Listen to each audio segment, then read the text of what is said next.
প্রিয় দর্শক সবাই কেমন আছেন? চলে আসলাম আজকে আরও একটি গুরুত্বপূর্ণ আবহাওয়ার খবর নিয়ে। আজ 5 জুন বুধবার।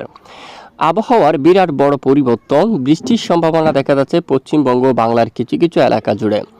তো কোন কোন এলাকায় এই বৃষ্টিপাতের সতর্কতা উঠে আসলো, বিস্তারিত জানতে ভিডিওটি শেষ পর্যন্ত দেখুন। ভালো লাগলে একটি লাইক করুন, আর সবার আগে গুরুত্বপূর্ণ আবহাওয়ার খবর পেতে চ্যানেলটি সাবস্ক্রাইব করে পাশের বেল বাটনে ক্লিক করে রাখুন। আর ভিডিওটি কোন জেলা থেকে লাইভ দেখছেন কমেন্ট করে জানিয়ে দিন। প্রথমে স্যাটেলাইট ইমেজের উপর আমরা দেখতে পাচ্ছি আজ মেঘ তৈরি হচ্ছে দেশের উত্তর অঞ্চলে ভোর সকাল থেকে। রংপুর বিভাগের একদম উত্তরে হালকা বৃষ্টিপাত দেখা গেছে কোচবিহার আশেপাশে অঞ্চল, এবং এদিকে দেশের বাইরে একদম উত্তরে গোলাপাড়া, আলিপুরদুয়ার এবং গুয়াহাটির দিকে মেঘলা আকাশ দেখা যাচ্ছে। বিক্ষিপ্ত বৃষ্টিপাতের সম্ভাবনা রয়েছে, এবং সিলেট বিভাগের পূর্ব দিকে হালকা বিক্ষিপ্ত বৃষ্টিপাত থাকতে পারে, এবং ময়মনসিংহ বিভাগের উত্তর একদম বেশ কিছু এলাকায় বাগমারা এই এলাকায় ভোর সকালে বৃষ্টিপাত থাকার সম্ভাবনা, এবং পরবর্তীতে বেলা বাড়ার সাথে সাথে এখানে বেশ কিছু এলাকায় পরিষ্কার আকাশ, সাথে দুপুরের পরে বৃষ্টির মেঘ তৈরি হয়ে দেশের উপর বিক্ষিপ্ত বজ্র বিদ্যুৎ সহ বৃষ্টিপাত থাকার সম্ভাবনা রয়েছে। তো সরাসরি আমরা এই মুহূর্তে আপনাদেরকে দেখিয়ে দিচ্ছি যে কোন কোন এলাকায় বৃষ্টিপাত থাকার সম্ভাবনা। প্রথমে দেখা যাচ্ছে বুধবার 5 জুন নাগাদ বৃষ্টিপাত থাকার সম্ভাবনা রয়েছে এই যে এখানে ঢাকা বিভাগের উত্তরে কিছু কিছু অংশে, এবং এখানে বিক্ষিপ্ত মেঘ তৈরি হয়ে হালকা বৃষ্টিপাত থাকতে পারে বিক্ষিপ্ত বজ্র সহ।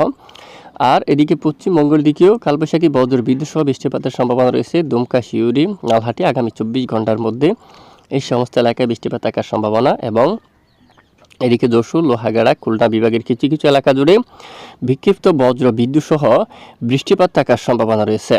এবং ঠিক দেখুন বুধবার 5 জুন নাগাদ রাতে বৃষ্টিপাতের সম্ভাবনা দেশের উত্তরাঞ্চলে, এখানে ময়মনসিংহ, মাদাম, কিশোরগঞ্জ এই অঞ্চল এলাকায়, তারপর এদিকে বিশনবাপুর, নেত্রকোনা এই এলাকায়, মৌলভীবাজার এলাকায়, এখানে হবিগঞ্জের দিকে কামালগঞ্জ, তারপর এখানে বানিয়াচন্দ, ইটনা, তারপর এখানে নাসিরনগর এই এলাকার দিকে বজ্রসহ বৃষ্টিপাত থাকার সম্ভাবনা রয়েছে।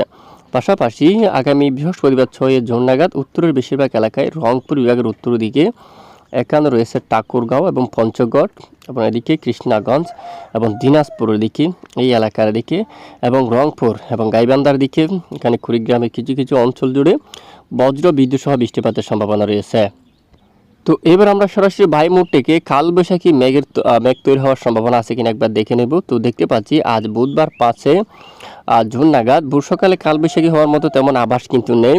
পরবর্তী দুপুরের পর বেলা বাড়ার সাথে সাথে বিকেল নাগাদ কালবৈশাখী বজ্রগর্ভ মেঘ তৈরি হয়ে বৃষ্টিপাতের সম্ভাবনা রয়েছে, বিশেষ করে পশ্চিমবঙ্গ ভারতের এই অঞ্চল জুড়ে। এখানে দামবাদ এবং এর উত্তর দিকে দেওঘর, রাঁচি এখানে অনেক এলাকায় কালবৈশাখীর মতো মেঘ তৈরি হয়ে বজ্রসহ বৃষ্টিপাত থাকার সম্ভাবনা রয়েছে। এখানে দেখুন সমুদ্র অঞ্চল থেকে ব্যাপক আকারের বায়ু কিন্তু প্রবেশ করে এই সমস্ত অঞ্চল জুড়ে মেঘ তৈরি করার একটি পরিবেশ কিন্তু তৈরি হয়ে যাচ্ছে।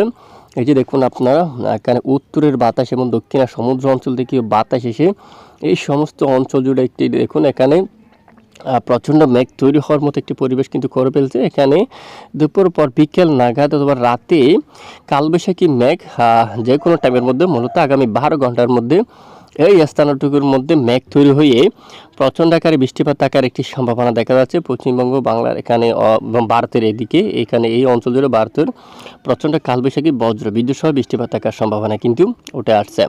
তো এ হচ্ছে মূলত বৃষ্টিপাতের সর্বশেষ গুরুত্বপূর্ণ আপডেট। তো প্রতিদিন নিয়মিত সঠিক খবর সবার আগে পেতে আমাদের সঙ্গে থাকবেন, আর এতক্ষণ আমাদের সাথে থাকার জন্য ধন্যবাদ।